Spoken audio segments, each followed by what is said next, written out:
కోడ్కు విరుద్ధంగా వ్యవహరిస్తున్న IAS, IPS అధికారులపై కేంద్ర ఎన్నికల సంఘం చర్యలు తీసుకుంటున్నప్పటికీ ఇంకొంతమంది అధికారుల వైఖరిలో ఎంతమాత్రం మార్పు రావడం లేదు.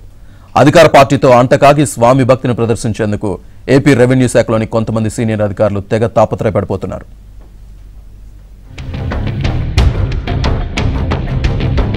రాష్ట్రంలో ఇళ్లు లేని, స్థలాలు లేని వారికి పట్టాలివ్వాలని ప్రభుత్వం నిర్ణయించింది. రాష్ట్ర వ్యాప్తంగా 30 లక్షల మందికి పట్టాలు పంపిణీకి శ్రీకారం చుట్టింది. ఇందులో 8 లక్షల పట్టాలను ప్రవర్తనా నియమావళి రాకముందే పంపిణీ చేశారు. మిగతా 22 లక్షల పట్టాల పంపిణీని కావాలని జాప్యం చేశారు. అయితే ఈ పట్టాల పంపిణీకి సంబంధించి కన్వేయన్స్ డీడ్లు ఇవ్వాల్సి ఉంది. ఈ కన్వేయన్స్ డీడ్లపై నవరత్నాల లోగోతో పాటు సీఎం జగన్ బొమ్మను కూడా ముద్రించారు. ఈ పట్టాలను ప్రస్తుతం 22 లక్షల మందికి ఇంటింటికి తిరిగి ఇవ్వాలని, తద్వారా రానున్న ఎన్నికల్లో జగన్ కు ప్రచారం చేసి పెట్టాలని కొంతమంది అధికారులు స్వామి భక్తిని ప్రదర్శించారు. 2 రోజుల్లో పట్టాల పంపిణీ ప్రారంభించి వచ్చే నెల 17వ తేదీ వరకు చేయాలని షెడ్యూల్ ను నిర్ణయించారు. అయితే ఈ పట్టాల పంపిణీని చేయాలంటే రాష్ట్ర స్థాయిలో ఉండే స్క్రీనింగ్ కమిటీ ఆమోదించి ఎన్నికల కమిషన్ కు పంపి ఆమోదం పొందాల్సి ఉంది. చేతిలో పని కాబట్టి స్క్రీనింగ్ కమిటీకి వెంటనే శుక్రవారం పంపించి వేశారు. స్క్రీనింగ్ కమిటీకి అధ్యక్షత వహించే చీఫ్ సెక్రటరీ ఇందుకు ఆమోద ముద్ర వేసే అవకాశం ఉందంటున్నారు.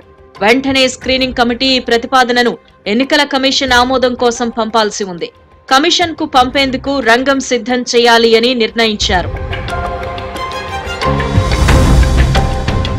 ఇప్పటికే ఎన్నికల ప్రవర్తనా నియమావళి అమలు చేయాలని రెవెన్యూలోని కలెక్టర్లు, జాయింట్ కలెక్టర్లు, ఇతర అధికారులకు సీసీఎల్ఏ ఆదేశాలిచ్చారు. అయినా బరిదిగించిన కొంతమంది అధికారులు ఈ పట్టాల పంపిణీ పేరుతో ఇంటింటికి వెళ్లి ప్రచారం చేయాలని, తద్వారా జగన్ను గెలిపించేందుకు ప్రయత్నం చేయాలని తెగ తాపత్రయపడుతున్నారు. ఈ ప్రయత్నాలను గుర్తించి కొంతమంది అధికారులు ముందుగానే ఈ సమాచారాన్ని కూటమిలోని పక్షాల నేతలకు చేరవేశారు.